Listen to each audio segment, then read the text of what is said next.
चलिए बिना देरी किए शुरू करते हैं कहानी का आज का एपिसोड। रूही अभी भी डरी हुई नज़रों से क्रियांश की तरफ देख रही थी। उसने कुछ कहने की कोशिश की, तभी क्रियांश ने उसका चेहरा अपने हाथों में भरकर उसके गालों को दबाते हुए कहा, तुम्हें पता है स्टूपिड गर्ल, मैं तुम्हें खुद से दूर क्यों करता था, क्यों बार बार तुम्हें रिजेक्ट करता था। क्रियांश की बात सुनकर रूही जो कि डरी हुई थी उसकी तरफ देखने लगी, क्योंकि वह भी इस बात का जवाब जानना चाहती थी। उसने न जाने कितनी बार अपनी इंसल्ट करने के बावजूद क्रियांश का प्रपोज किया था और क्रियांश हर बार उसे बेइज्जत करके अपनी ज़िंदगी से निकाल देता था। आज भी उसे याद था कि किस तरह से हाई स्कूल से पास आउट होने के बाद से उसके दिल में क्रियांश के लिए फीलिंग्स डेवलप होने लगी थी। वह उसके आसपास किसी लड़की को बर्दाश्त भी नहीं कर सकती थी। हालांकि क्रियांश खुद ही किसी लड़की को अपने आसपास नहीं आने देता था, फिर भी रूही उसके लिए इनसिक्योर फील करने लगी थी और उसने first time 10th pass out करने के बाद क्रियांश को प्रपोज किया था। उस टाइम पर क्रियांश ने बुरी तरह से उसे डांट कर वहां से भगा दिया था। रूही उस दिन काफ़ी रोई थी, पर उसके बाद भी उसने हार नहीं मानी और उसने उसके बाद भी उसे काफ़ी बार प्रपोज किया, पर हर बार क्रियांश ने उसे रिजेक्ट करके खुद से दूर जाने के लिए कहा और आखिर में रूही ने थक हार कर हार मान ही ली और वह लंदन छोड़कर इंडिया आ गई, क्योंकि वह क्रियांश के सामने रहते हुए उसे इग्नोर नहीं कर सकती थी। उसके दिल के जज्बात हर बार उसे कमज़ोर कर देते थे और अब जब वह उसे भूलने की कोशिश कर रही थी तो क्रियांश खुद उसके पास आकर इस तरह से बिहेव कर रहा था। सब कुछ याद करते हुए रूही ने कहा, क्यों मुझे दर्द देना चाहते हो? जब मैं तुम्हें अपनी लाइफ में लाना चाहती थी, जब मैं तुम्हें अपना बनाना चाहती थी, तब तुमने हर बार मेरी बेइज्जती करके मुझे खुद से दूर किया और अब जब मैं अपनी ज़िंदगी में आगे बढ़कर तुम्हें भूलना चाहती हूँ तो तुम खुद मेरी लाइफ में ज़बरदस्ती एंट्री ले रहे हो। आखिर तुम चाहते क्या हो? क्रियांश सिंघानिया कहते हुए रूही रोने लगी। रूही की बात सुनकर क्रियांश ने उसका चेहरा अपने हाथों में भरकर जुनूनियत भरी आवाज़ में कहा, मैं सिर्फ तुम्हें चाहता हूँ स्टूपिड गर्ल, सिर्फ तुम्हें हमेशा हमेशा के लिए अपनी बाहों में भरना चाहता हूँ, हमेशा तुम्हारे ऊपर अपनी मोहर लगाना चाहता हूँ। मैं ये चाहता हूँ कि मेरे अलावा कोई तुम्हें देखे भी ना। क्रियांश की बात सुनकर रूही ने डरते हुए कहा, तुम कैसी बातें कर रहे हो, पागल हो गए हो? कहते हुए वह उसे खुद से दूर करने की कोशिश करने लगी। रूही की बात सुनकर क्रियांश ने हंसते हुए कहा, मैं पागल हो चुका हूँ, आज से नहीं बल्कि हमेशा से। मैं कभी तुम्हें नहीं जाने देता। अगर मेरी मजबूरी ना होती तो मैंने तुम्हें बहुत मौके दिए थे। अगर तुम पहले ही मेरी ज़िंदगी से चली जाती तो शायद आज तुम अपनी ज़िंदगी खुलकर जी सकती थी, पर तुमने खुद अपने लिए मेरे दिल में एहसास डेवलप किया है। मैं यह नहीं जानता कि जो मेरे दिल में है वह प्यार है या नहीं। बस मुझे इतना पता है कि तुम मेरा जुनून, मेरी दीवानगी, मेरी आशिकी सब कुछ हो। मैं तुम्हारे ऊपर खुद के अलावा किसी की नज़रें भी बर्दाश्त नहीं कर सकता। कहते हुए क्रियांश ने रूही का चेहरा मजबूती से पकड़ लिया। वही उसकी बात सुनकर रूही के दिल में उसे अजीब सी गुदगुदी महसूस हो रही थी। उसकी धड़कन भी तेज हो चुकी थी। उसे समझ नहीं आ रहा था कि क्रियांश की बातें सुनकर उसे खुश होना चाहिए या डरना चाहिए, क्योंकि क्रियांश की बात सुनकर कहीं ना कहीं उसे उसके बिहेवियर से डर लग रहा था। रूही ने कहा, पागल जैसा बिहेव करना बंद करो। रूही की बात सुनकर क्रियांश ने मजबूती से उसे अपने करीब खींचा और उसकी गर्दन पर किस करते हुए कहा, बोलो क्या बोल रही थी तुम? कहते हुए वह अपने होंठ उसकी गर्दन से लेकर कॉलरबोन तक चलाने लगा। रूही बेचारी क्रियांश की यह हरकत करने की वजह से अपनी जगह पर मूर्ति की तरह खड़ी हो गई। उसके मुंह से कुछ निकल ही नहीं रहा था, उसकी पूरी बॉडी में सनसनी दौड़ रही थी। उसने कुछ बोलने की कोशिश की पर उसके होंठ सिर्फ हिल रहे थे, उनसे आवाज़ नहीं निकल रही थी। रूही ने धीमी आवाज में कहा, प्लीज़ मत करो, अगर किसी ने हमें इस तरह से साथ में देख लिया तो सब गलत समझेंगे। रूही की बात सुनकर क्रियांश ने उसे बेड पर लिटाया और खुद उसके ऊपर आ गया। उसने रूही की आंखों में अपनी नीली आंखों से देखते हुए कहा, मुझे किसी से कोई फर्क नहीं पड़ता, मैं बस इतना जानता हूं कि तुम मेरी हो और मेरी ही रहोगी। तुम्हें देखने से, तुम्हें छूने से कोई चाहकर भी मुझे नहीं रोक सकता। किसी में इतनी हिम्मत नहीं, ना ही किसी की इतनी औकात है कि वह क्रियांश सिंघानिया को रोक सके। कहते हुए क्रियांश रूही के रसीले होठों को देखने लगा, जो कि और भी ज़्यादा खूबसूरत लग रहे थे। उसने रूही के होठों को अपने अंगूठे से रगड़ते हुए कहा, स्टूपिड गर्ल, मेरे किस करने की वजह से तुम्हारे होंठ और भी ज़्यादा रसीले और खूबसूरत हो गए हैं। मेरा दिल कर रहा है कि मैं इन्हें कचकचा चबा जाऊं। कहते हुए उसने रूही के होठों पर अपने होंठ रख और उन्हें प्यार से किस करने लगा। रूही भी उसके एहसासों में बह रही थी, ना चाहते हुए भी उसके मुंह से हल्की हल्की आवाज़ निकल रही थी, जो कि क्रियांश को बहकाने का काम कर रही थी।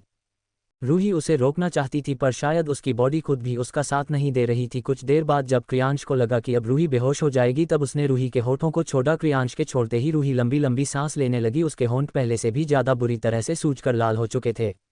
बस फर्क कितना था कि इस बार क्रियांश ने उसके होठों पर बाइट नहीं किया था।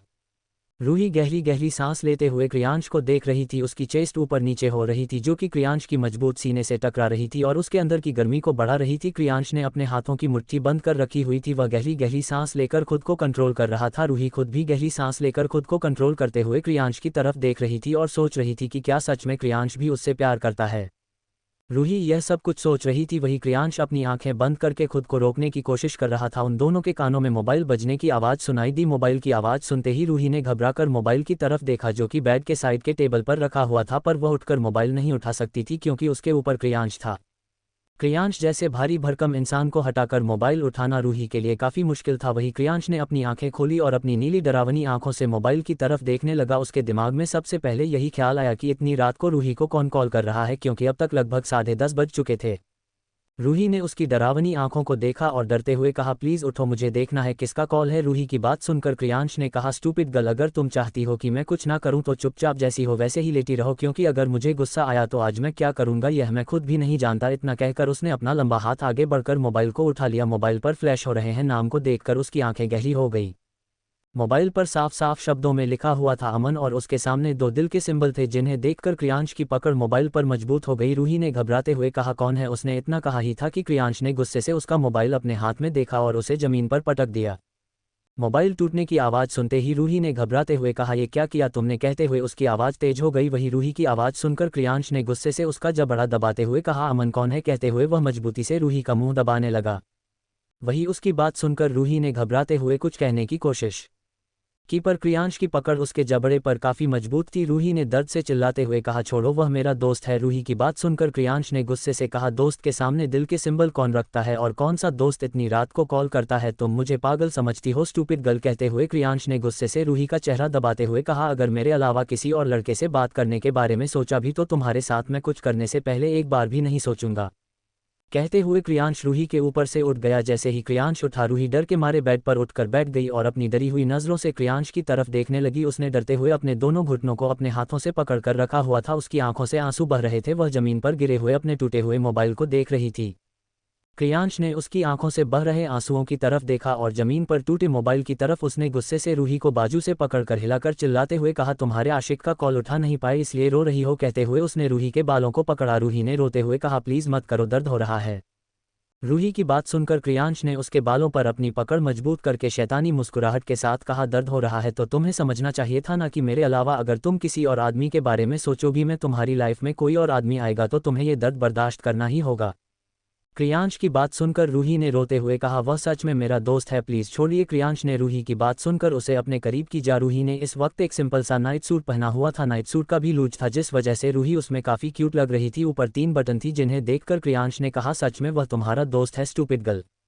क्रियांश की बात सुनकर रूही ने रोते हुए अपना सर हिलाया। ये देखकर क्रियांश ने एक नज़र रूही की तरफ देखा और दूसरे हाथ से झटके से उसके नाइट सूट की कॉलर को पकड़कर उसकी तीनों बटन तोड़ दी। क्रियांश की हरकत देखकर रूही की आंखें हैरानी से बड़ी हो गई। वह कुछ कहती इससे पहले ही उसे महसूस हुआ कि क्रियांश के हाथ उसकी कॉलर बोन से होते हुए उसकी चेस्ट तक जा रहे हैं। यह एहसास होते ही रूही की सांसें गले में अटक गई। उसने गहरी सांस लेकर उसका हाथ अपने हाथ से पकड़कर आंसू भरी आंखों से उसकी तरफ देखते हुए कहा, प्लीज़ मत करो। आज के लिए बस इतना ही। कल आपको इनका रोमांस देखने को मिलेगा और कल के ही एपिसोड में मैं अपना मिस्टीरियस मैन का नाम रिवील कर दूंगी और क्रियांश का और एकांश की तरह ही होगा, पर मिस्टीरियस मैन इसलिए ज़्यादा खतरनाक होगा क्योंकि उसकी लाइफ में कोई नहीं है, बट एक फैमिली मैन के लिए उसकी फैमिली इंपॉर्टेंट होती है। चाहे वह कितना ही स्ट्रांग क्यों ना हो, वह अपनी फैमिली के लिए इमोशनल हो ही जाता है। सबसे पहले थैंक यू। कल मैं अपनी स्टोरी अप्लाई की थी और यह आज मॉर्निंग में ही सेलेक्ट हो गई, इसलिए अभी इसे बंद करने का कोई चांस ही नहीं है। बस सपोर्ट करो ताकि आगे चलकर ये लोग बंद ना कर दे। चलिए बिना देरी किए शुरू करते हैं कहानी का आज का एपिसोड। रूही अपनी आंसू भरी आंखों से क्रियांश की तरफ देख रही थी। उसने उसके हाथ को पकड़ के रखा हुआ था। वही रूही की आंखों में आंसू देखकर क्रियांश को कोई फर्क नहीं पड़ा। उसने रूही के हाथ को अपने दूसरे हाथ से पकड़ते हुए कहा, यह मेरा हक है और मैं अपना हक किसी को भी छीनने नहीं दूंगा। स्टूपिड गर्ल, तुम्हें भी नहीं? कहते हुए उसने अपना हाथ नीचे की तरफ बढ़ा दिया। अगले ही पल रूही ने कस के अपनी आंखें बंद कर ली, क्योंकि इस वक्त क्रियांश का हाथ उसकी बॉडी के सेंसिटिव पार्ट पर था। आज से पहले रूही के इतने करीब का भी कोई लड़का नहीं आया था, जिस वजह से उसे यह एहसास पहले कभी महसूस नहीं हुआ था। उसे बेचैनी हो रही थी, उसे काफ़ी अजीब लग रहा था। रूही के चेहरे के एक्सप्रेशन देखकर क्रियांश के चेहरे पर अजीब सी मुस्कुराहट आ गई। उसने मुस्कुराते हुए कहा, did you like it stupid girl? Kriyansh की आवाज़ कान में पड़ते ही रूही ने जल्दी से अपनी आंखें खोली और घबराते हुए उसकी तरफ देखने लगी। वही रूही के चेहरे पर घबराहट देखकर क्रियांश ने उसकी चेस्ट को प्रेशर के साथ दबाते हुए कहा, घबराने की जरूरत नहीं है क्योंकि तुम्हारे करीब मैं हूं और तुम मेरी हो। क्रियांश की बात सुनकर रूही और भी डरी हुई नज़रों से उसकी तरफ देख रही थी। क्रियांश ने उसकी बॉडी को ऊपर से नीचे तक अपनी अपनी उन नीली आंखों से देखा, जो कि बिना नशा किया ही किसी नशीली आंखों से कम नहीं लगती थी। रूही कुछ कहती इससे पहले ही क्रियांश ने उसे बेड पर लिटा दिया और खुद उसके ऊपर आ गया। रूही घबराते हुए उसकी तरफ देख रही थी। उसके नाइट सूट की बटन्स टूट चुकी थी और इस वक्त उसकी चेस्ट को क्रियांश ने अपने हाथों से सहला रहा था। रूही ने घबराते हुए कहा, प्लीज़ ऐसा मत करो, ये सब गलत है। रूही की बात सुनकर क्रियांश ने प्रेशर के साथ उसकी चेस्ट को प्रेस करते हुए कहा, तुम्हारी हिम्मत कैसे हुई यह कहने की, यह सब कुछ गलत है, जब तुम मेरी हो तो ये सब कुछ गलत कैसे हुआ स्टूपिड गर्ल, तुम्हारी बॉडी पर, तुम्हारी रूह पर, हर चीज़ पर मेरा हक है और अपनी चीज़ पर हक जताना गलत नहीं होता। क्या तुम्हें इतना भी नहीं पता? कहते हुए क्रियांश अपने होठ रूही की कॉलर बोन से लेकर उसकी चेस्ट तक फिराना शुरू कर दिया। क्रियांश की यह हरकत रूही की बॉडी में सनसनी पैदा करने के लिए काफ़ी थी। रूही को ऐसा लग रहा था जैसे उसके पेट में तितलियां उड़ रही है, वो ना चाहते हुए भी अपने मुंह से आवाज़ें निकाल रही थी, उसकी वह आवाज़ें क्रियांश को उकसाने का काम कर रही थी। रूही की तरफ देखकर क्रियांश ने उसके फ्लैट पेट को देखा जो कि बिल्कुल परफेक्ट शेप में था। क्रियांश ने उसके पेट पर अपने होंठ रख और मधोशी भरी आवाज में कहा, तुम्हारा फिगर किसी को भी पागल करने के लिए काफ़ी है स्टूपिड गर्ल। कहते हुए वह उसके पूरे पेट पर किस करने लगा। रूही की हालत अब और भी ज़्यादा खराब हो रही थी, वह गहरी गहरी आहें भर रही थी, उसका पूरा मन ब्लैक हो चुका था, उसके दिमाग में इस वक्त क्रियांश के अलावा कुछ और चल ही नहीं रहा था। वह गहरी गहरी सांस लेते हुए क्रियांश की हरकतें अपनी बॉडी पर महसूस कर रही थी। तभी उसकी आंखें बड़ी बड़ी हो गई, वह चिल्लाने ही वाली थी, पर इससे पहले ही क्रियांश ने उसके पजामे को उसकी बॉडी से अलग कर दिया था। रूही ने चिल्लाते हुए कहा, ये क्या कर रहे हो? रूही की बात सुनकर क्रियांश ने गुस्से भरी आवाज में कहा, आवाज नीचे रखो स्टूपिड गर्ल, मुझे तेज आवाज पसंद नहीं है, मुझे बस तुम्हारे मुंह वो अमेजिंग मोन की आवाज़ें सुननी है। क्रियांश की बेशर्मी भरी बातें सुनकर रूही के कान और गाल पूरी तरह से लाल हो गए, उसे अपना चेहरा जलता हुआ महसूस हो रहा था। अब ये बताना मुश्किल था कि उसका चेहरा शर्म की वजह से या फिर गुस्से की वजह से लाल हुआ है। रूही ने गुस्से से क्रियांश की तरफ देखा और कुछ कहने की कोशिश की, पर उसके मुंह से कुछ निकल ही नहीं। उसे ऐसा लग रहा था जैसे वह यहाँ से भाग जाए, पर वह जानती थी यह शैतान उसे यहाँ से कहीं नहीं जान देने वाला जब तक वह अपने मन की ना कर ले। रूही अभी अपने एक हाथ के नाखून चबा रही थी, तभी उसे अपनी थाइस पर क्रियांश के होठ महसूस हुए। रूही ने कराहते हुए कहा, प्लीज़ डोंट। रूही की आवाज़ सुनते ही क्रियांश ने अपना चेहरा ऊपर उठकर उसकी तरफ देखा और उसकी बेचैनी देखकर उसने शैतानी मुस्कुराहट के साथ दोबारा उसे किस करते हुए कहा, मुझे रोकने से कुछ नहीं होने वाला है स्टूपिड गर्ल, इसलिए ये सब छोड़ो और just feel me stupid girl, it will be heavenly experience for you. Kriyansh की बात सुनकर रूही ने गहरी सांस लेते हुए कहा, नहीं बहुत अजीब लग रहा है, इस मत करो। कहते हुए उसने अपनी मुट्ठी में बेडशीट को पकड़ लिया, उसे इतनी बेचैनी कभी नहीं हुई थी। रूही की बात सुनकर क्रियांश ने बिना रुके मधोशी भरी आवाज में कहा, यह बेचैनी तब तक शांति होगी जब तक मैं तुम्हें पूरी तरह से अपना ना बना लूं, और वह दिन बहुत जल्दी आएगा। कहते हुए क्रियांश दोबारा रूही के ऊपर आ गया और उसे किस करने लगा। रूही उसे अपनी डरी हुई नज़रों से देख रही थी। क्रियांश ने अपने होठों को रूही के होठों पर रखा और उसे वाइल्ड होकर किस करने लगा। इसका एक हाथ उसकी पूरी बॉडी को सहला रहा था और वही अपने पैर पटक रही थी, उसके पैरों की पायल पूरे रूम में किसी म्यूजिक की तरह बज रही थी। इसी तरह से आधी रात तक क्रियांश ही को परेशान करे तरह रूही बेड पर सिर्फ अपने इन कपड़ों में पड़ी हुई थी। क्रियांश उसके बगल में उसे देख रहा था। रूही का खूबसूरत सा चेहरा पसीने से पूरा भीग हुआ था और वह किसी मासूम से गुड़िया की तरह सो रही थी।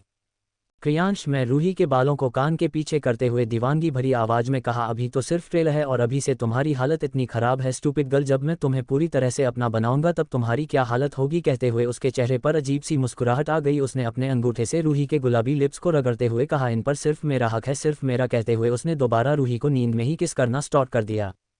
रूही जो कि थकने की वजह से गहरी नींद में सो रही थी, उसकी हल्की सी नींद खुली पर वह दोबारा सो गई। क्रियांश ने कुछ देर तक उसे देखा और फिर उसे उसके कपड़े पहनकर बालकनी से बाहर चला गया। सिंघानिया मेंशन। ख्वाहिश करो इस वक्त ख्वाहिश सेकंड फ्लोर पर अपने रूम में अपने बड़े से टेडी बेयर को गले लगाकर इसे खुलकर सो रही थी। उसे देखकर कोई भी नहीं कह सकता था कि वह एक 25 साल के जवान लड़की है। इस वक्त उसने शॉर्ट्स और एक वाइट शर्ट पहनी हुई थी। उसके चेहरे पर नींद में भी एक प्यारी सी मुस्कुराहट थी। रूम में हल्की डिम लाइट में उसका चेहरा चांद की तरह चमक रहा था। तभी एक लंबी परछाई उसके पास चलती हुई आई। ख्वाहिश इस सब से बेखबर होकर सुकून की नींद सो रही थी, तभी वह परछाई ख्वाहिश के बगल में आकर लेट गई। उसने ख्वाहिश के खूबसूरत से चेहरे को देखा। अचानक से उसका ध्यान ख्वाहिश के हाथ में पड़े हुए उसे बड़े से टेडी बेयर पर गया, जिसे ख्वाहिश ने ऐसे गले लगाया हुआ था जैसे उसके लिए दुनिया में सबसे ज़्यादा इंपॉर्टेंट वह टेडी बेयर ही हो। वह लंबी परछाई ये देखकर किसी शैतान की तरह नजर आने लगी। उसकी वह ग्रीन आंखें और भी ज्यादा डरावनी हो गई। उसने गुस्से से ख्वाहिश के हाथ से उसे टेडी बेयर को छीना। ख्वाहिश नींद में थी पर उसकी पकड़ टेडी बेयर पर काफी मजबूत थी, पर उसे इंसान के खींचने की वजह से ख्वाहिश के हाथ से टेडी बेयर छूट गया। उस इंसान ने गुस्से से टेडी बेयर को जमीन पर पटक दिया और खुद भी नीचे उतर आया। वह उसे ऐसे देख रहा था जैसे वह उसका जानी दुश्मन हो। ख्वाहिश अपने आसपास क्या हो रहा है इन सब से अनजान होकर सुकून की नींद सो रही थी। वह ग्रीन आइस वाला मिस्टीरियन मैन जमीन पर पड़े हुए उसे बड़े से टेडी बेयर को देख रहा था, जो कि एक पांडा था। उसने पूरे रूम में यहाँ वहाँ देखा, उसे कुछ भी नजर नहीं आया। ये देखकर उसने गुस्से से टेडी बेयर को उठाया और बालकनी में आ गया। ख्वाहिश करूंगी बालकनी काफ़ी बड़ी थी। उसने गुस्से से बालकनी में टेडी बेयर को फेंक दिया और अपनी पॉकेट में हाथ डालकर लाइट बाहर निकाला। अगले ही पल वह बड़ा सा टेडी बेयर आग की लाफ्ट में झुलस रहा था और उसे इंसान की ग्रीन आइज इस वक्त शैतानों की तरह चमक रही थी। उसने उसे जलते हुए टेडी बेयर की तरफ देखकर मुस्कुराते हुए कहा, उसे पर सिर्फ मेरा हक है उसे छूने का, उसके पास जाने का, उसे अपना बनाने का, उसे गले लगाने का, और जो कोई भी मेरा हक छीनने की कोशिश करेगा उसकी जिंदगी में नर्क से बदतर बना दूंगा। कहते हुए वह उन आग की लपटों को देख रहा था। वही ख्वाहिश जो कि आराम से सो रही थी, उसे टेडी बेयर के जाने की वजह से खाली खाली एहसास होने लगा। वह बेड पर यहाँ वहाँ उसे ढूंढने लगी पर उसे कुछ नजर नहीं आया, पर वह इतनी गहरी नींद में थी कि वह बेड से नहीं उठी। कुछ देर बाद वह मिस्टीरियस इंसान दोबारा ख्वाहिश के रूम में आ गया। उसने बेड पर सो रही ख्वाहिश की तरफ देखा और अपनी गर्दन पर हाथ फेरते हुए कहा, क्यों तुम बार बार गलती करती हो? तुम्हारी एक और गलती ऐड हो गई, आप बस एक दिन, उसके बाद तुम्हारी हर एक गलती की सजा तुम्हें सूद समेत चुकानी ही होगी, स्पाइसी बेबी। कहते हुए वह इंसान बेड के पास आया और ख्वाहिश की तरफ देखने लगा। उसके पिंक लिप्स को देखते हुए उसने अपने निचले होंठ को काटते हुए कहा, your lips always makes me crazy. कहते हुए उसने अपने होठों को ख्वाहिश के होठों पर रखा और उसे वाइल्ड होकर किस करने लगा। ख्वाहिश जो कि नींद में थी, उसे ऐसा लगा जैसे कोई उसके होठों को चबा रहा है, पर फिर भी उसने अपनी आंखें नहीं खोली और नींद में ही उसे चीज़ को लॉलीपॉप की तरह चूसने लगी। काफ़ी देर तक मिस्टीरियस इंसान ख्वाहिश के होठों को वाइल्ड होकर किस करता रहा। अब ख्वाहिश की नींद भी कच्ची होने लगी थी। यह एहसास होते ही उसने ख्वाहिश को छोड़ा और अपनी जुनूनियत भरी नज़रों से ख्वाहिश की तरफ देखने लगा। दूसरी तरफ स्टडी रूम में इस वक्त एकांश और क्रियांश एक दूसरे के सामने बैठे हुए थे। दोनों के ही चेहरे पर बहुत सीरियस एक्सप्रेशन थे। एकांश ने अपने हाथ में पकड़े हुए पेन को घुमाते हुए कहा, उसे प्रिंसेस के बारे में पता चल चुका है, अब वह शांत नहीं बैठेगा। एकांश की सुनकर क्रियांश ने कहा, डैड हमें भी उससे डरने की जरूरत नहीं है, हम भी सिंघानिया हैं, हमारी पावर भी उस कम नहीं है। क्रियांश की बात सुनकर एकांश हंसने लगा। उसे इस तरह से हंसते हुए देखकर क्रियांश ने कंफ्यूज होते हुए कहा, आप हंस क्यों रहे हो? एकांश ने काफ़ी देर बाद अपनी हंसी कंट्रोल की और क्रियांश की तरफ देखते हुए अपनी जगह से खड़ा हुआ। एकांश को इस तरह से खड़ा होते हुए देखकर क्रियांश भी अपनी जगह से खड़ा हुआ और उसके पीछे आ गया। एकांश खिड़की के पास आकर अंधेरे में एक तक देखने लगा। क्रियांश ने पीछे से कहा, आपके कहने का मतलब क्या था डैड? एकांश ने दूर तक पहले अंधेरे की तरफ देखते हो कहा, तुम्हें पता है दुनिया में सबसे ज्यादा ताकतवर क्या है? एकांश की बात सुनकर क्रियांश ने उसकी तरफ देखा पर कुछ नहीं कहा। एकांश ने पलटकर उसके कंधों पर कहा, जुनून, पागलपन, किसी को हासिल करने का। कहते हुए उसने क्रियांश के गर्दन पर बने निशान को अपने अंगूठे से दबा दिया।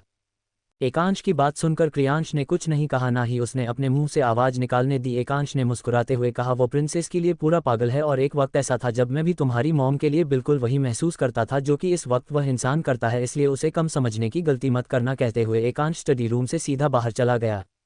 एकांश की बात सुनकर क्रियांश ने खुद से कहा, मुझे पता है पर वह इंसान हैवान से कम नहीं है और मैं अपनी बहन को ऐसे इंसान के हाथ कभी नहीं लगने दूंगा। कहते हुए वह भी स्टडी हमसे बाहर चला गया। आज के लिए बस इतना ही। क्या होगा कहानी में आगे, किसकी बात कर रहे थे एकांश और क्रियांश? मिस्टीरियस मैन की आइडेंटिटी कल के एपिसोड में पक्का रिवील होगी, तो इंतजार कीजिए। तब तक bye bye, see you soon, love you reader. चलिए बिना देरी की है शुरू करते हैं कहानी का आज का episode. Next morning, Singhania mention. कृपा इस वक्त किचन में सर्वेंट के साथ कुछ बना रही थी, तभी पीछे से उसे किसी ने गले लगाकर उसके गाल पर किस करते हुए कहा, गुड मॉर्निंग मॉम। इस आवाज़ को सुनकर कृपा ने मुस्कुराते हुए कहा, गुड मॉर्निंग मेरा बच्चा। उसके पीछे ख्वाहिश खड़ी थी जिसने इस वक्त नाइट सूट पहना हुआ था जिसमें वह काफ़ी क्यूट लग रही थी। उसके बाल अभी भी बिखरे हुए थे। कृपा ने उसके बालों को और भी बिखेरते हुए कहा, अभी तक नहाई क्यों नहीं और इस तरह से क्यों घूम रही हो? कृपा की बात सुनकर ख्वाहिश ने मासूम सा चेहरा बनाकर किचन की स्लैब पर बैठते हुए कहा, मोम बहुत आलस आ रहा है, मेरा तो उठने का भी दिल नहीं कर रहा था, पर क्रियांश भाई ने जबरदस्ती आकर मुझे उठाया और अब मुझे सोने नहीं दे रहे हैं, इसलिए मैं आपके पास आ गई। देखो ना आपकी मासूम सी बेटी पर कितना जुल्म किया जाता है। कहते हुए वह अपना छोटा सा चेहरा और लटका अगर कृपा की तरफ देखने लगी। ख्वाहिश की बात सुनकर कृपा हंसने लगी। वह हंसते हुए कुछ खाने ही वाली थी कि तभी उसके कानों में श्रेयांश की नींद भरी आवाज़ सुनाई दी। मॉम। कृपा ने पलट कर देखा तो दरवाजे पर श्रेयांश अपने नाइट सूट में खड़ा था। उसके भी बाल बिखरे हुए थे और वह भी काफ़ी क्यूट लग रहा था। उसे देखकर भी कृपा ने हंसते हुए कहा, अब तुम्हें किसने उठाया? कृपा की बात पर ख्वाहिश ने कहा, मोम, हिटलर भाई के अलावा कौन हो सकता है जो हम दोनों मासूम भाई बहन को परेशान करें? आजा मेरे भाई। कहते हुए ख्वाहिश ने अपनी बाहें खोल दी। श्रेयांश भी नींद में चलते चलते ख्वाहिश के पास आ गया। उन दोनों को देखकर कृपा ने हंसते हुए कहा, बिल्कुल सही किया मेरे बेटे ने, तुम दोनों बहुत ज़्यादा आलसी हो गए हो। कृपा की बात सुनकर श्रेयांश और ख्वाहिश ने कृपा की तरफ मासूम सा चेहरा बनाकर देखते हुए कहा, हम दोनों आलसी नहीं हैं मोम। उन दोनों की बात सुनकर कृपा कुछ कहती इससे पहले ही उन दोनों के कानों में क्रियांश की गुस्से भरी आवाज़ सुनाई दी, तुम दोनों बिना नहाए नीचे कैसे आए? क्रियांश की आवाज़ सुनते ही उन दोनों ने एक दूसरे की तरफ देखा और घबराते हुए एक साथ कहा, मॉम बचाओ हिटलर भाई से। कहते हुए दोनों सीधा जाकर कृपा से लिपट गए। वहीं कृपा ने दरवाजे की तरफ देखा जहां पर क्रियांश ऑफिस के कपड़े पहनकर रेडी हो चुका था और इस वक्त गुस्से में लग रहा था। कृपा ने अपने अगल बगल अपने दोनों बच्चों को देखा जो कि उसके पीछे ऐसे चुप रहे थे जैसे क्रियांश उनका भाई ना होकर कोई शैतान हो। कृपा कुछ कहती इससे पहले ही क्रियांश गुस्से से अंदर आया। उसने चिल्लाते हुए कहा, तुम दोनों की हिम्मत कैसे हुई बिना नहाए और बिना फ्रेश हुए रूम से बाहर आने की? क्या यही मैनर्स है तुम दोनों के अंदर? उसकी गुस्से भरी आवाज़ सुनकर एक पल के लिए कृपा भी डर गई क्योंकि उसे क्रियांश के गुस्से में एकांश का गुस्सा नजर आ रहा था। उसने उसे शांत करते हुए कहा, क्रियांश शांत हो जाओ, नहा लेंगे। वह दोनों इतना गुस्सा क्यों कर रहे हो बेटा? कृपा की बात सुनकर क्रियांश ने उसकी तरफ देखते हुए कहा, मोम, डिसिप्लिन नाम की कोई चीज़ होती है, ये दोनों बच्चे नहीं है और आप इन्हें बचाने की कोशिश भी मत कीजिए। इतना कहकर उसने गुस्से से श्रेयांश का हाथ पकड़कर उसे कृपा के पीछे से अपने सामने खड़ा किया और गुस्से से कहा, तुम्हारा कॉलेज कितने बजे का है? क्रियांश ने यह बात बहुत ही तेज आवाज़ में कही थी। क्रियांश की आवाज़ सुनकर श्रेयांश ने घबराते हुए कहा, भाई वह 11 बजे का। कहते हुए वह चुप हो गया। उसकी बात सुनकर क्रियांश ने गुस्से से कहा, और अभी कितने बजे है? उसकी आवाज़ सुनकर श्रेयांश ने अपना चेहरा नीचे झुका लिया क्योंकि उसे पता ही नहीं था कि अभी कितने बजे है। कृपा ने जब देखा कि क्रियांश ज़्यादा ही गुस्सा कर रहा है, उसने प्यार से कहा, क्रियांश शांत हो जा बेटा। कृपा की बात सुनकर क्रियांश ने गुस्से से कहा, मोम, इसका कॉलेज 11 बजे का नहीं बल्कि 10 बजे का है और यह हर रोज़ कॉलेज लेट जाता है और डैड के नाम की वजह से इसे कोई कुछ कहता भी नहीं है। क्रियांश की बात सुनकर कृपा हैरान हो गई। वही श्रेयांश ने अपना चेहरा नीचे झुकाया। एकांश ने गुस्से से कहा, जल्दी से अपने रूम में जाकर रेडी हो। जो कहकर वह ख्वाहिश के पास आ गया। ख्वाहिश ने मन ही मन कहा, हे भगवान जी, हिटलर भाई से बचा ले, हिटलर भाई से बचा ले। वह अपने हाथ जोड़कर मन ही मन भगवान से प्रार्थना कर रही थी। तभी क्रियांश ने गुस्से से कहा, Khwahish, you are not kid anymore. जो ये बच्चों जैसी हरकतें करती रहती हो, जल्दी से अपने रूम में जाकर रेडी होकर नीचे आओ। क्रियांश की बात सुनते ही ख्वाहिश दौड़ते हुए ऊपर चली गई। ख्वाहिश और श्रेयांश के जाने के बाद कृपा ने के पास आकर प्यार से कहा, इतना गुस्सा क्यों कर रहे हो? तुम्हारे छोटे भाई बहन हैं और उनके अंदर तुम्हारी जितनी समझदारी नहीं है। जरूरी नहीं कि हर कोई जल्दी मैच्योर हो जाए। कृपा की बात सुनकर क्रियांश ने कृपा की तरफ देखकर शांत आवाज में कहा, पर मॉम, वह दोनों किसी नॉर्मल इंसान के बच्चे नहीं है। वह द ग्रेट एकांश सिंघानिया के बच्चे हैं। उनकी लाइफ में कई ऐसे मोमेंट आएंगे जब उन्हें खुद को साबित करना होगा और इसके लिए उन्हें अभी से खुद को तैयार करना होगा। मॉम, मैं उन्हें इस तरह से बिगड़ने नहीं दूंगा। क्रियांश की बात सुनकर कृपा ने मुस्कुराते हुए कहा, ठीक है, मुझे तुम पर पूरा भरोसा है कि तुम अपने दोनों भाई बहनों को अच्छे से सुधरोगे। अच्छा, ये सब छोड़ो और चलो, आज मैंने तुम्हारा फेवरेट व्हाइट सॉस पास्ता बनाया है, आज मैं तुम्हें को अपने हाथों से खिलाऊंगी। चलो। कहते हुए कृपा क्रियांश को लेकर डाइनिंग रूम में आ गई। कुछ ही देर में सभी लोग डाइनिंग टेबल पर बैठकर ब्रेकफास्ट कर रहे थे। श्रेयांश और ख्वाहिश दोनों अपनी नज़रें चुरा चुरा कर जल्दी जल्दी ब्रेकफास्ट कर रहे थे। कृपा एकांश और क्रियांश के बीच में बैठी हुई थी। कुछ ही देर में सबका ब्रेकफास्ट हो गया। एकांश ने कृपा की तरफ देखा और उसके माथे पर किस करते हुए, डॉल, आज शाम को हमारे बच्चों के वापस आने की खुशी में मैंने पार्टी रखी है।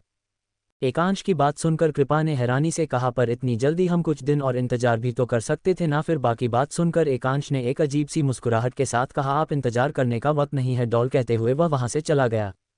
एकांश की बात सुनकर कृपा ने मन ही मन कहा, आखिर यह कहना क्या चाहते हैं? उसे कुछ भी समझ नहीं आया। उसने श्रेयांश की तरफ देखा जो कि कॉलेज के लिए निकल रहा था। श्रेयांश ने कृपा के माथे पर किस की किया और मुस्कुराते हुए कहा, बाय मॉम। इतना कहकर वह ख्वाहिश के गाल पर किस करके कॉलेज के लिए निकल गया।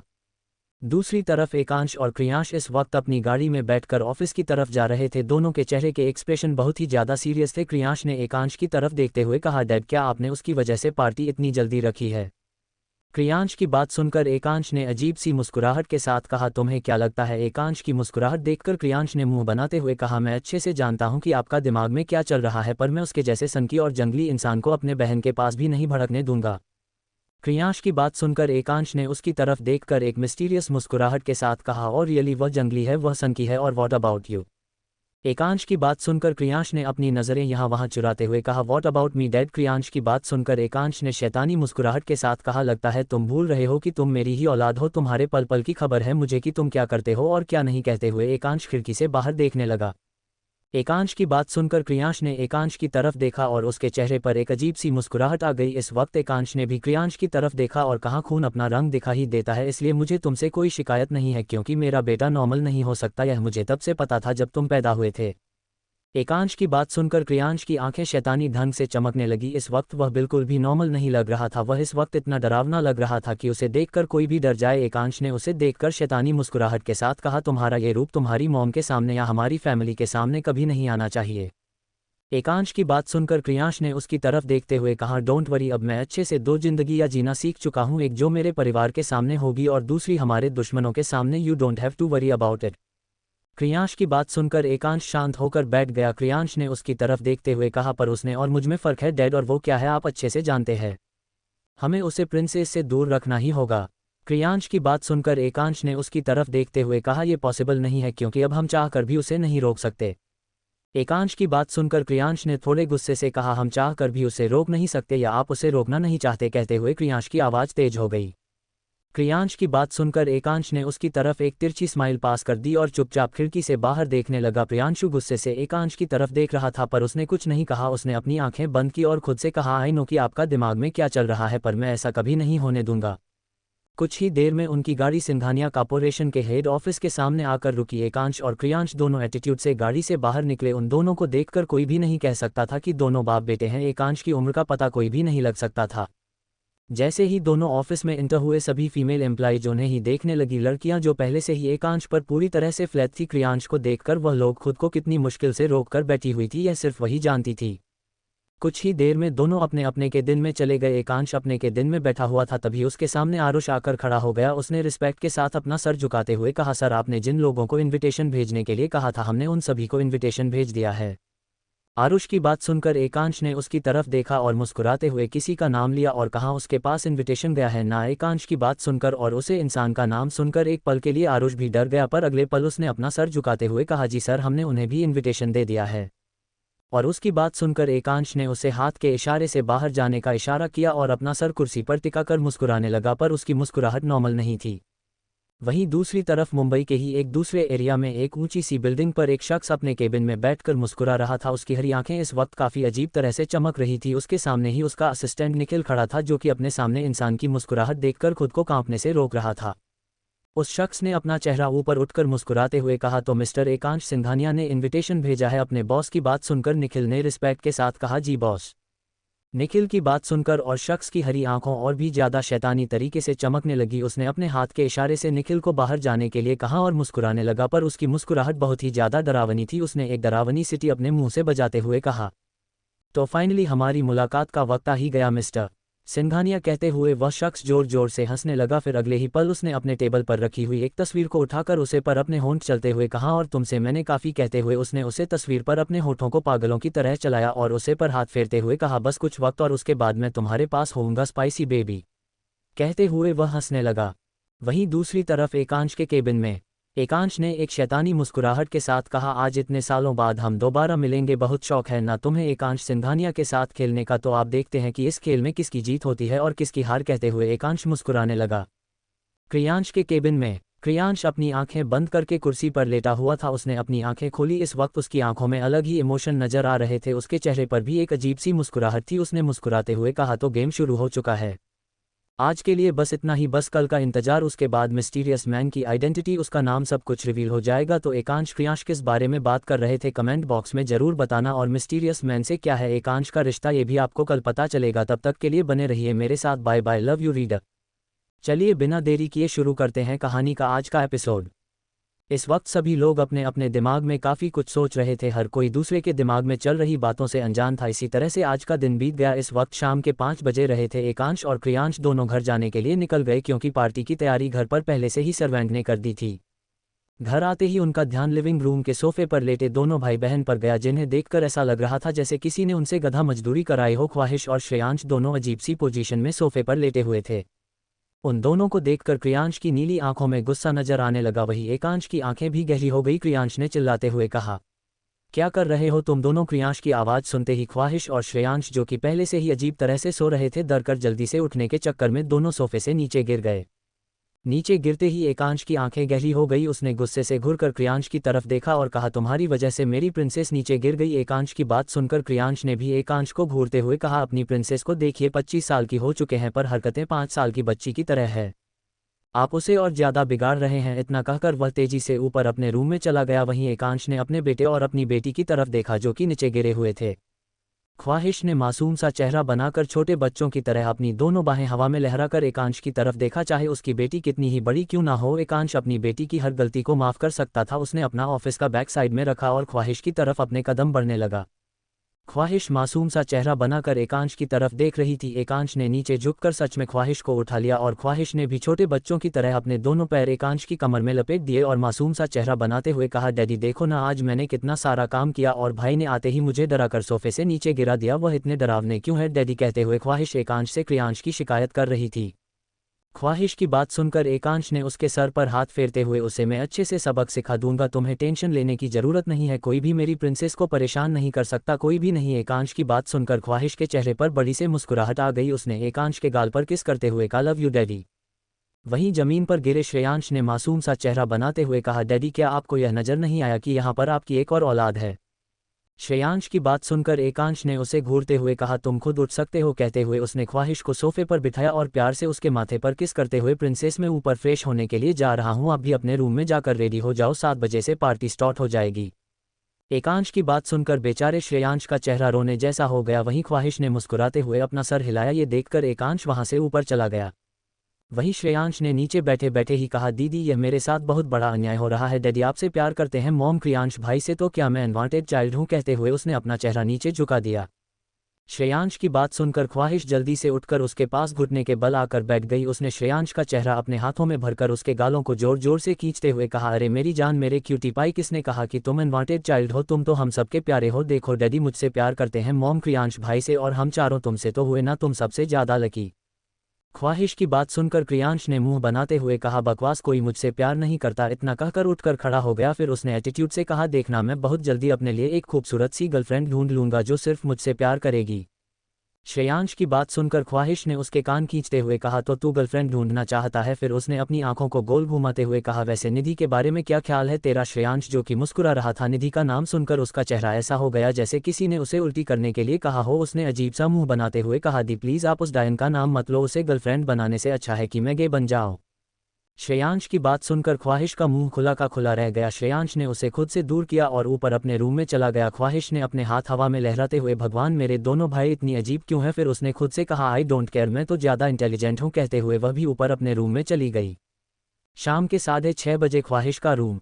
ख्वाहिश इस वक्त अपने रूम में मिरर के सामने खड़ी होकर खुद को मुस्कुराते हुए देख रही थी। उसने इस वक्त एक ब्लैक कलर का लॉन्ग इवनिंग गाउन पहना हुआ था जिसमें एक साइड से लॉन्ग कट थी, जिसमें उसकी गोरी लंबी टांग आसानी से विजिबल हो रही थी। ख्वाहिश खुद को मुस्कुराते हुए देख रही थी। यह ड्रेस कृपा ने उसके लिए लाई थी। उसने मैं खुद को देखते हुए कहा, ओ माय गॉड, कोई इतना खूबसूरत कैसे हो सकता है? कहते हुए उसने खुद को फ्लाइंग किस की और फिर खुद से कहा, लगता है आज सारे लड़के मुझे देखकर ही मर जाएंगे, मुझे तो नेशनल बॉम्ब घोषित कर देना चाहिए। ख्वाहिश खुद से ही बात कर रही थी।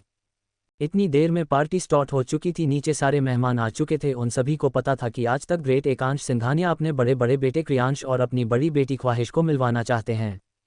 सभी ने श्रेयांश को देखा था पर आज तक किसी ने भी क्रियांश और ख्वाहिश को नहीं देखा था। सब जानते थे कि एकांश सिंघानिया के ट्विन बच्चे एब्रॉड में बचपन से ही स्टडी कर रहे थे, इसलिए आज सभी लोग उन्हें देखने के लिए एक्साइटेड थे। क्रियांश का नाम सभी लोग जानते थे क्योंकि एकांश की तरह ही उसने बिजनेस इंडस्ट्री में काफ़ी अच्छा मुकाम हासिल कर लिया था, पर ख्वाहिश के बारे में कोई नहीं जानता था। पर सब लोग यही अंदाजा लगा सकते थे कि एकांश सिंघानिया की बेटी और कृपा सिंघानिया की बेटी सच में किसी खूबसूरत मॉडल से कम नहीं होगी। पार्टी में सभी लोग आ चुके थे। इस वक्त श्रेयांश ध्रुव के साथ बातें कर रहा था। वहीं उनके बगल में ही निधि खड़ी होकर मुंह बनाकर उन लोगों की तरफ देख रही थी। दिया कृपा के साथ अपनी कुछ फ्रेंड्स के साथ बात कर रही थी। इतने साल इस शक्ल में रहने के बाद उनकी काफ़ी जान पहचान हो चुकी थी। एकांश भी अपने बिजनेस पार्टनर के साथ बात कर रहा था।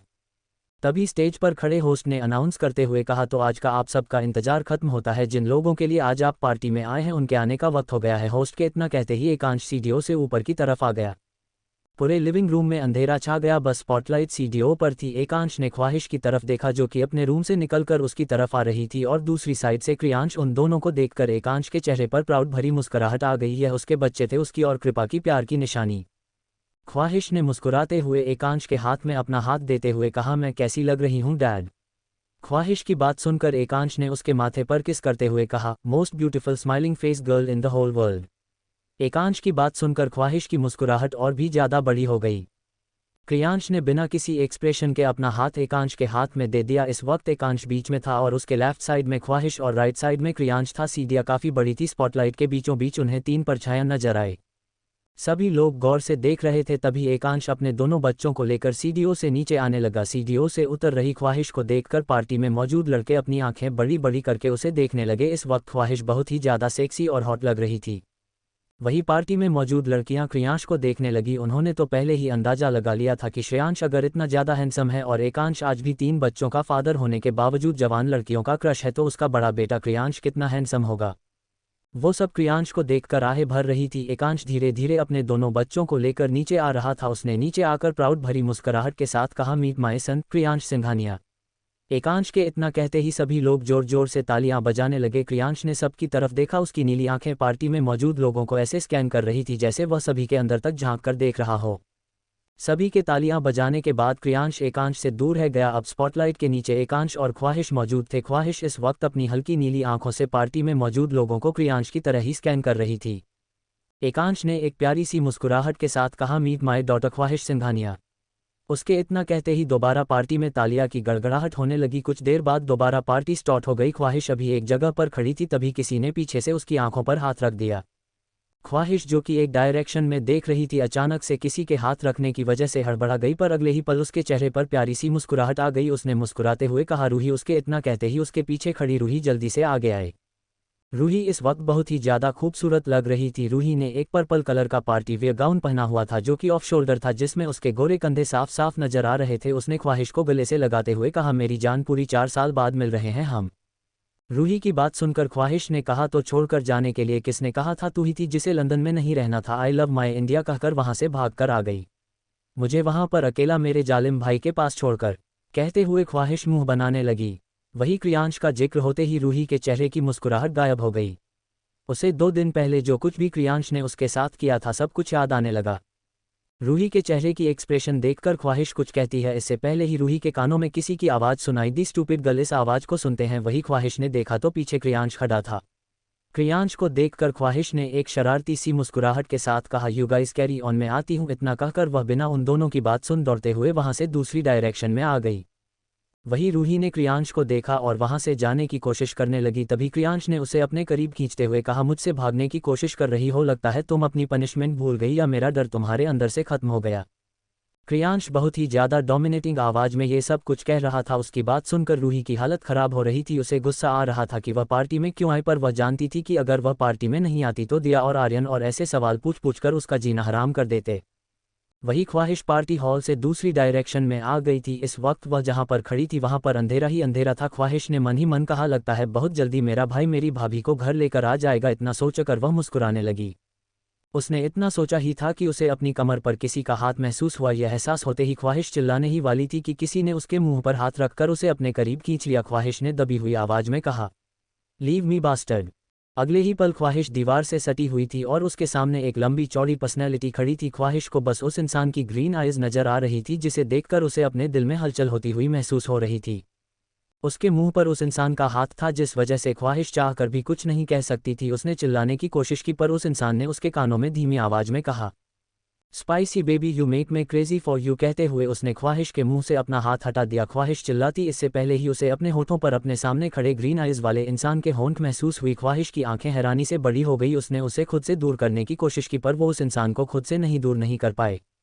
वही वो इंसान ख्वाहिश को पैशनेटली किस करने लगा। ख्वाहिश काफ़ी स्ट्रगल कर रही थी पर उसकी ताकत सामने मौजूद इंसान से काफ़ी कम थी। कुछ देर बाद ख्वाहिश को महसूस हुआ कि उसके सामने कोई भी नहीं है। ख्वाहिश यहाँ बाहर देखने लगी पर उसे वहाँ पर कोई भी नजर नहीं आया। उसने अपने होठों पर हाथ रख तो उसे अभी भी अपने होठों पर उस इंसान के होठों की गर्माहट महसूस हो रही थी। ख्वाहिश ने खुद से कहा, क्या मैं कोई सपना देख रही थी? वही अंधेरे से एक इंसान ख्वाहिश को देख रहा था। उसने ख्वाहिश की तरफ देखकर अजीब सी मुस्कुराहट के साथ कहा, तुम्हारा ये ख्वाब बस थोड़ी देर में ही हकीकत में बदलने वाला है मेरी जान। कहते हुए वह एक तिरछी मुस्कुराहट के साथ वहां से चला गया। आज के लिए बस इतना ही यार, क्या करूं मैं सीरियस, मन बहुत ज़्यादा मिस्टीरियस है। एपिसोड लंबा हो ही जाता है, अब कल तो वह सीधा सामने ही आएगा।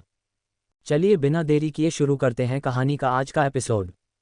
ख्वाहिश अभी भी हैरानी से अपने होठों पर हाथ रखकर समझने की कोशिश कर रही थी कि जो कुछ भी उसने थोड़ी देर पहले महसूस किया वह सच था या सपना। कुछ देर तक ख्वाहिश सोचती रही पर बाद में उसने खुद से कहा, लगता है मैं पागल हो गई हूँ। इतना सोचकर वह दोबारा पार्टी में वापस आ गई। अब तक पार्टी में लाइट्स ऑन हो चुकी थी। सभी लोग पार्टी बहुत अच्छे से एंजॉय कर रहे थे। वहां पर मुंबई के हर एक बड़ी शख्सियत मौजूद थी। क्रियांश कुछ बिजनेस पार्टनर के साथ मिल रहा था जिसके साथ उसने पहले भी मीटिंग की थी। वह सभी लोग काफ़ी ज़्यादा खुश नजर आ रहे थे। क्रियांश का डाक ऑरा उन सभी को एकांश की ही याद दिलाता था। ख्वाहिश भी पार्टी में वापस आकर रूही के साथ बात करने लगी। तभी होस्ट ने स्टेज पर अनाउंस करते हुए कहा, तो जैसा कि आज आप सब जानते हैं कि हमारे एकांश सर ने हमारी ख्वाहिश मैडम और क्रियांश सर को आप सबसे मिलाने के लिए यह पार्टी थ्रो की है, तो हम इस पार्टी को इतना बोरिंग तो नहीं होने दे सकते। इसलिए प्लीज़ मैं रिक्वेस्ट करता हूं सभी कपल से कि वह यहां पर आकर डांस करें और पार्टी को शानदार बनाएं। होस्ट इतना कहते ही काफ़ी कपल्स एक दूसरे का हाथ पकड़कर स्टेज पर एक दूसरे के साथ हल्की म्यूजिक में डांस करने लगे। सभी लोग ड्रिंक करते हुए और एक दूसरे से बात करते हुए कपल्स का डांस एंजॉय कर रहे थे।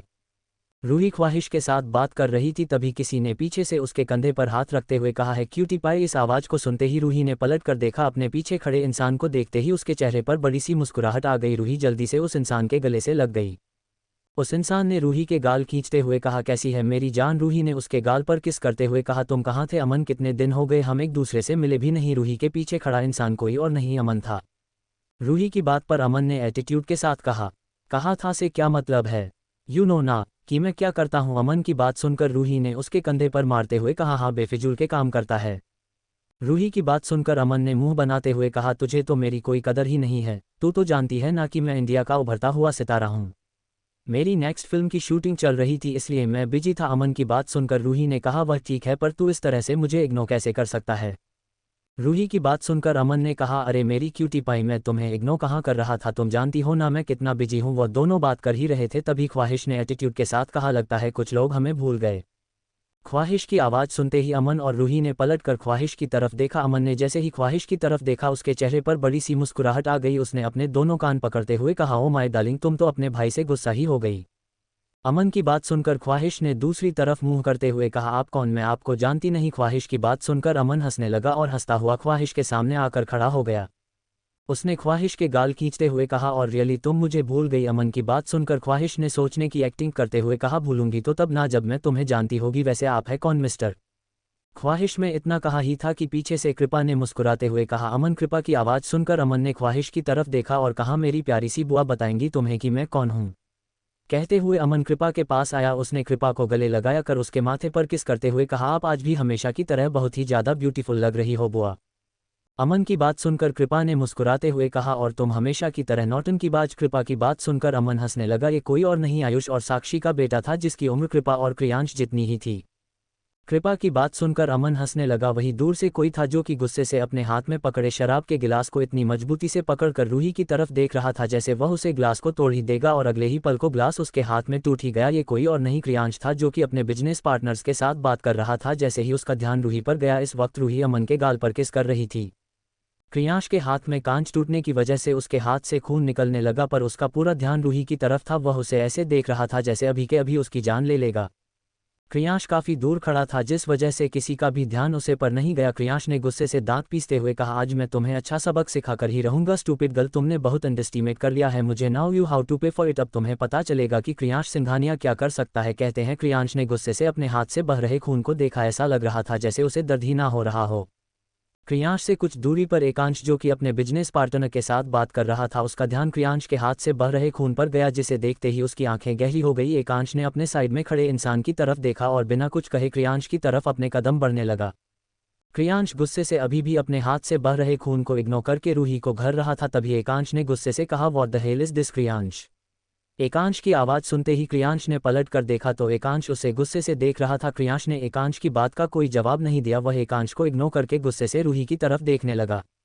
एकांश ने जब क्रियांश का ये बिहेवियर देखा उसने गुस्से से कहा यहाँ पर पार्टी चल रही है, मैं कोई तमाशा क्रिएट करना नहीं चाहता। इतना कहकर उसने एक मेड को इशारा किया और क्रियांश की तरफ देखते हुए कहा अपने हाथ पर पट्टी करके आओ। एकांश की बात सुनकर क्रियांश ने गुस्से से कहा मुझे किसी चोट पर मलहम लगाने की जरूरत नहीं है क्योंकि चोट यहाँ पर लगी है डैड। कहते हुए उसने अपने दिल की तरफ इशारा किया। क्रियांश की बात सुनकर एकांश ने उसके कंधे पर हाथ रखकर अजीब सी आवाज में कहा अपने दिल के जज्बात दिल में रखना सीखो, हर किसी को अपनी इमोशंस शो नहीं कर सकते, तुम भूलो मत कि तुम कौन हो। कहते हुए एकांश वहां से चला गया। एकांश की बात सुनकर क्रियांश ने गुस्से से कहा भूल ही तो नहीं सकता दादा, पर इसका यह मतलब नहीं कि मैं स्टूपिड गर्ल को इतनी आसानी से माफ कर दूंगा। कहते हुए क्रियांश सर्वेंट के साथ वहां से चला गया। वही कृपा से बात करने के बाद अमन दोबारा रूही और ख्वाहिश के पास आ गया। तब तक श्रेयांश, निधि, ध्रुव उनके पास आ गए थे। सभी लोग एक दूसरे के साथ एक साइड होते हुए बात कर रहे थे। ख्वाहिश ने अमन की तरफ देखा और मुंह बनाते हुए इंडस्ट्री में लिया कैसे तुम्हारी शक्ल तो बंदर से मिलती है, तुम्हें जरूर विलन का रोल मिला होगा। ख्वाहिश की बात सुनकर अमन उसे गुस्से से घूरने लगा। अमन ने ख्वाहिश की तरफ देखकर मुंह बनाते हुए कहा एक तो तुम अंधी हो और दूसरी बात बंदर से मेरी नहीं बल्कि तुम्हारी शक्ल मिलती है। मैं सोच रहा था कि मैं कोई धार्मिक फिल्म करूं जिसमें मैं राम जी का कैरेक्टर प्ले करूं और वहां पर सूरपंखा का कैरेक्टर मैं तुम्हें दे दूं। अमन की बात सुनकर ख्वाहिश ने हंसते हुए कहा अरे पर मैं तो तुम्हारी सिस्टर हूं और सूरपंखा का भाई राम जी नहीं बल्कि रावण था, तो तुम्हें रावण का कैरेक्टर प्ले करना होगा। ख्वाहिश की बात सुनकर अमन ने गुस्से से कहा तुम कभी नहीं सुधरोगी। अमन की बात सुनकर ख्वाहिश ने एटीट्यूड के साथ कहा सुधारना किसे हैं, आजकल बिगड़े लोगों का जमाना है और हम तो और भी ज्यादा बिगड़े हुए हैं। कहते हुए वह हंसने लगी। ख्वाहिश की बात सुनकर सभी लोग हंसने लगे। तभी ख्वाहिश के कानों में एक अट्रैक्टिविटी सी आवाज़ सुनाई दी। ख्वाहिश ने पलट कर देखा तो उसके पीछे एक हैंडसम सा लड़का खड़ा था। ख्वाहिश ने उसकी तरफ देखा। उसे लड़के ने मुस्कुराते हुए कहा, क्या आप मेरे साथ डांस करेंगी? उसे लड़के की बात सुनकर ख्वाहिश ने उसकी तरफ देखा। वह दिखने में काफ़ी हैंडसम था और उसके चेहरे पर एक डिग्री एंड स्माइल थी। ख्वाहिश ने उसके आगे बढ़े हुए हाथ की तरफ देखा और मुस्कुराते हुए उसके हाथ में अपना हाथ दे दिया।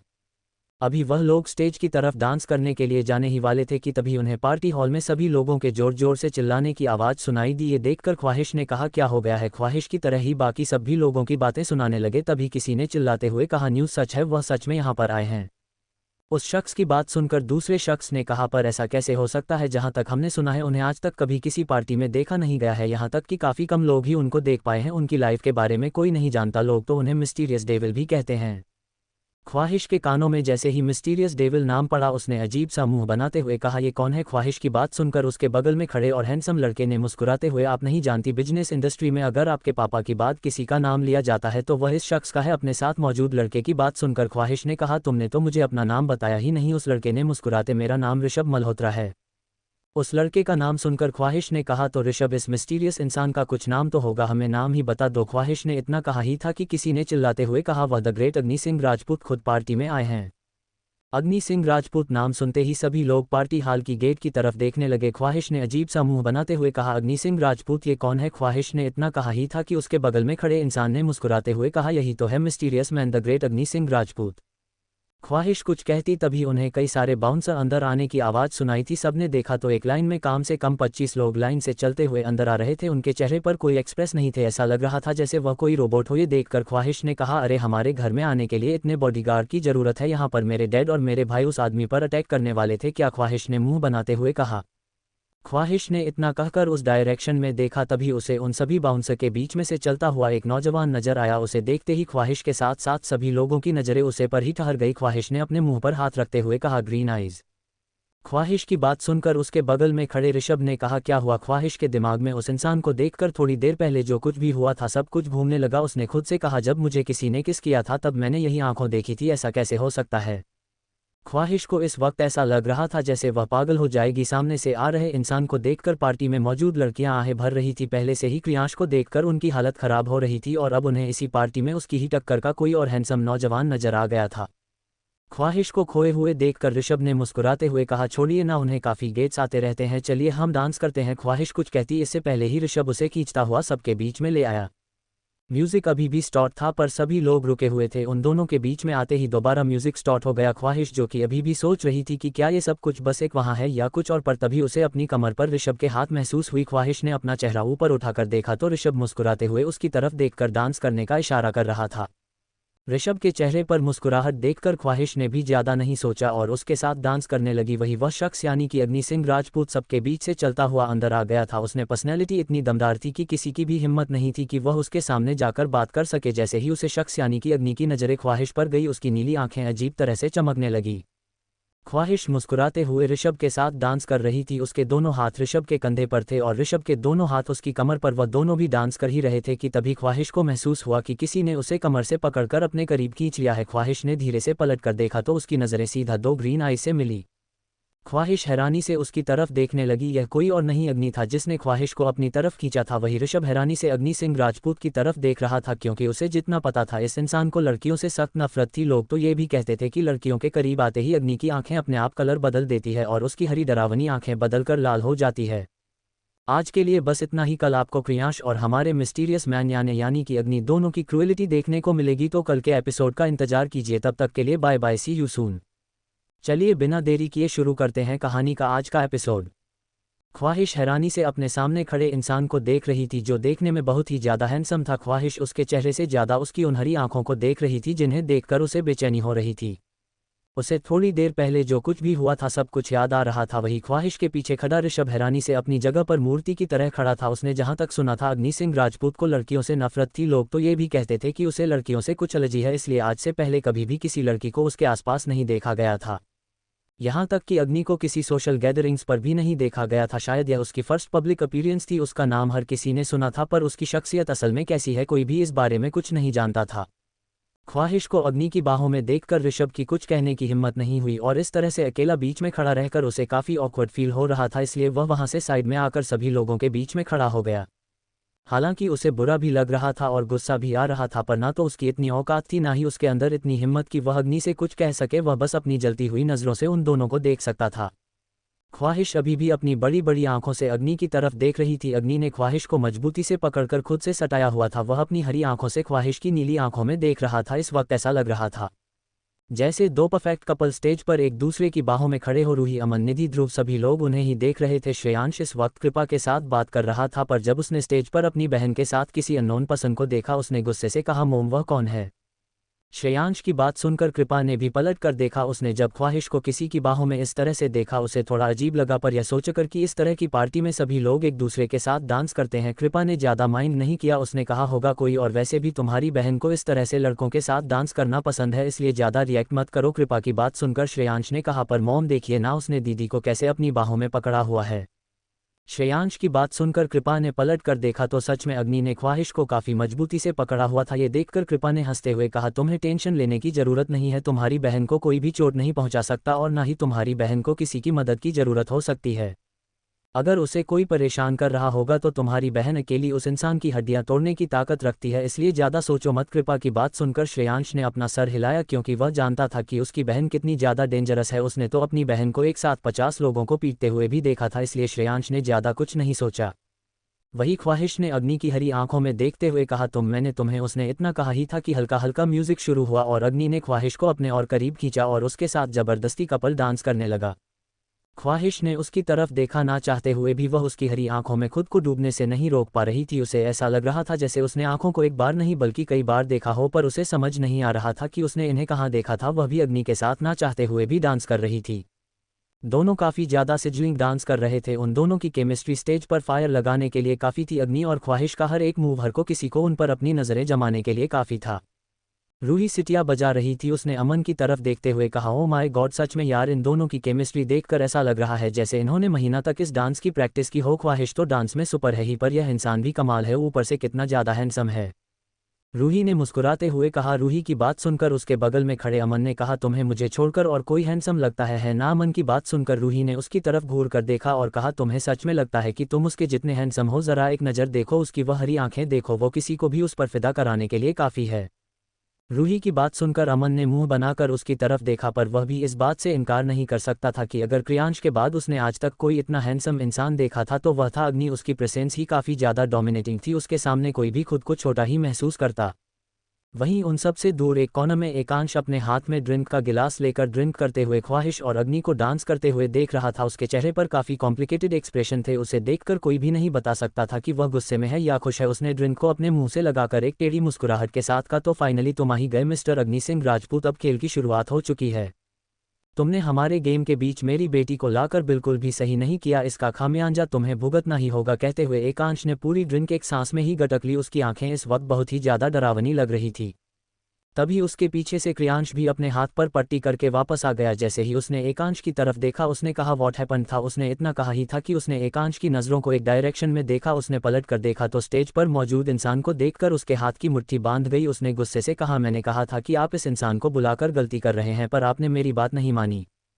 क्रियांश की बात सुनकर एकांश ने पलटकर उसकी तरफ देखते हुए कहा, और मैं भी तुमसे कहा था कि हम चाहकर भी उसे नहीं रोक सकते। वह क्या है और क्यों नहीं ये तुम भी अच्छे से जानते हो, और अगर तुम्हें पता ना हो तो मैं बता दूं, दुश्मनों को हमेशा अपने आसपास रखना चाहिए ताकि हमें उसकी हर एक चाल की खबर पहले से हो।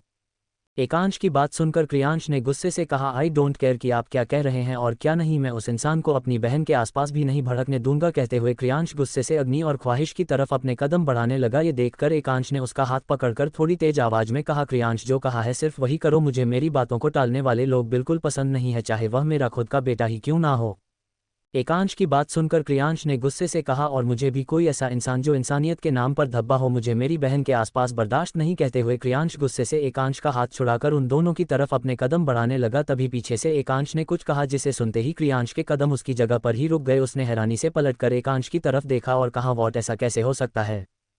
क्रियांश के चेहरे के एक्सप्रेशन इस वक्त काफ़ी ज़्यादा कॉम्प्लिकेटेड हो गए थे। ऐसा लग रहा था जैसे अचानक से ही वह परेशान हो गया हो। क्रियांश के चेहरे के एक्सप्रेशन देखकर और उसकी बात सुनकर एकांश ने कहा, यही वजह है कि मैं उसे टॉलरेट कर रहा हूं और प्रिंसेस के पास जाने दे रहा हूं।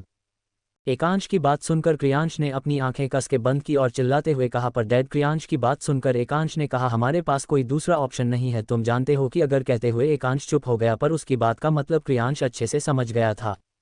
अब वह चाहकर भी अग्नि के पास नहीं जा सकता था। एकांश अच्छे से जानता था कि इस वक्त क्रियांश क्या महसूस कर रहा होगा। उसने क्रियांश के कंधे को थपथपाते हुए कहा, तुम जानते हो कि तुम्हें क्या करना है। उम्मीद है कि मुझे आगे से तुम्हें कुछ समझाना नहीं पड़ेगा। कहते हुए एकांश वहां से दूसरी डायरेक्शन में चला गया। एकांश की बात सुनकर क्रियांश ने गुस्से से कहा, यही तो प्रॉब्लम है डैड की मैं चाह कर भी कुछ नहीं कर पा रहा हूं। अगर उसकी जिंदगी का सवाल ना होता तो शायद। कहते हुए क्रियांश चुप हो गया। तभी उसका ध्यान रूही पर गया, जो कि अमन का हाथ पकड़कर उछल उछल कर सीटियां बजा रही थी। रूही को देखकर गुस्से से क्रियांश का चेहरा लाल हो गया। पहले से ही अग्नि की वजह से वह पूरी तरह से गुस्से में था और अब रूही का इस तरह से अमन के करीब जाना उसे और गुस्सा दिलाने के लिए काफी था। वहीं अब अग्नि ख्वाहिश को कमर से पकड़कर हवा में उछालते हुए उसे गोल गोल घुमा रहा था। ख्वाहिश तो जैसे हिप्नोटाइज हो चुकी थी। अग्नि के चेहरे पर एक अजीब तिरछी मुस्कुराहट थी। उसने धीरे से ख्वाहिश को नीचे उतरा और उसकी कमर को अपने करीब खींचकर उसे खुद से सटाकर उसके माथे से अपना माथा जोड़कर धीमी आवाज में कहा, spicy baby don't look at me like this. अग्नि की आवाज़ सुनकर ख्वाहिश की सांसें तेज हो गई। उसने खुद से कहा, किसी आदमी की आवाज़ इतनी ज़्यादा सेक्सी कैसे हो सकती है। उसने तो अग्नि की किसी बात पर ध्यान ही नहीं दिया। उसके कानों में उसकी सेक्सी आवाज़ ही गूंज रही थी। ख्वाहिश का ईमान डोल रहा था। उसे एक अजीब सी परफ्यूम की स्मेल आ रही थी, जो कि उसे अग्नि की तरफ अट्रैक्ट कर रही थी। ख्वाहिश ने धीमी आवाज में कहा, कौन हो तुम। कहते हुए वह उसके साथ डांस कर रही थी। अग्नि ने उसे अपने करीब खींचा और उसके साथ इस तरह से डांस करते हो, बहुत जल्द तुम्हें पता चल जाएगा कि मैं कौन हूँ, बस इंतजार करो। अग्नि की बात सुनकर ख्वाहिश की आंखें छोटी हो गई। वह लोग डांस कर रहे थे। ख्वाहिश अब अपनी आंखें बंद करके अग्नि की खुशबू को महसूस कर रही थी। उसे ऐसा लग रहा था जैसे इस खुशबू को वह आज से नहीं बल्कि सालों से जानती है। ख्वाहिश अपने दिमाग में यही सब सोचते हुए उसके साथ डांस कर रही थी। तभी ख्वाहिश को सभी लोगों के तेज तालियां बजाने की आवाज़ सुनाई दी। ख्वाहिश ने अपनी आंखें खोली तो उसे अपने आसपास कोई नजर नहीं आया। उसने खुद से कहा, व्हाट द हेल, क्या मैं दोबारा सपना देख रही थी। कहते हुए वो यहाँ वहाँ देखने लगी, पर उसे अभी भी अपनी बॉडी पर अग्नि की छुअन का एहसास हो रहा था। ख्वाहिश ने खुद से कहा, बिल्कुल नहीं, इस बार यह सपना नहीं था। Where are you mister stranger. कहते हुए ख्वाहिश स्टेज से दौड़ते हुए दूसरी डायरेक्शन में चली गई। वहीं दूसरी तरफ अमन ने पलट कर कहा, यार रूही, इन्होंने तो स्टेज पर आग लगा दी। कहते हुए उसने पलट कर देखा तो उसके बगल में रूही नहीं थी। ये देखकर अमन ने कहा, अब ये गधी कहाँ गई। इतना सोचकर वह अपने बाल खुजाने लगा। वहीं दूसरी तरफ रूही चिल्लाने की कोशिश कर रही थी, पर क्रियांश ने उसके मुंह पर हाथ रखा था और उसे खींचता हुआ लिविंग रूम से फर्स्ट फ्लोर से दूसरी तरफ लेकर जा रहा था। रूही काफी ज्यादा घबरा गई थी, पर उसके मुंह से आवाज नहीं निकल रही थी। क्रियांश उसे लेकर नीचे के गेस्ट रूम में आ गया। उसने गेस्ट रूम का दरवाजा खोला और रूही को अंदर धक्का देकर उसने धड़ाम की आवाज के साथ दरवाजा बंद कर दिया। रूही जैसे तैसे खुद को संभाल पाई, वरना वह सीधा जमीन पर गिरती। वह हैरानी से क्रियांश की तरफ देखने लगी, जिसकी नीली आंखें इस वक्त गुस्से से लाल हो गई थी। रूही कुछ कहती इससे पहले ही क्रियांश ने गुस्से से उसकी बाजू पकड़ी और उसे दीवार से सटाकर चिल्लाते हुए कहा, कितनी बार कहा है किसी आदमी के करीब जाने के बारे में सोचना भी मत, क्योंकि तुम्हारे जिस्म पर, तुम्हारी रूह पर सिर्फ मेरा हक है। तुम्हें छूने का, तुम्हें देखने का सिर्फ मेरा हक है, पर लगता है कि तुमने मुझे अंडरएस्टिमेट कर लिया है। रूही सिंह, अब मैं तुम्हें बताऊंगा कि क्रियांश सिंघानिया के खिलाफ जाने का अंजाम क्या होता है। कहते हुए क्रियांश ने रूही की बाजू को मजबूती से पकड़ लिया।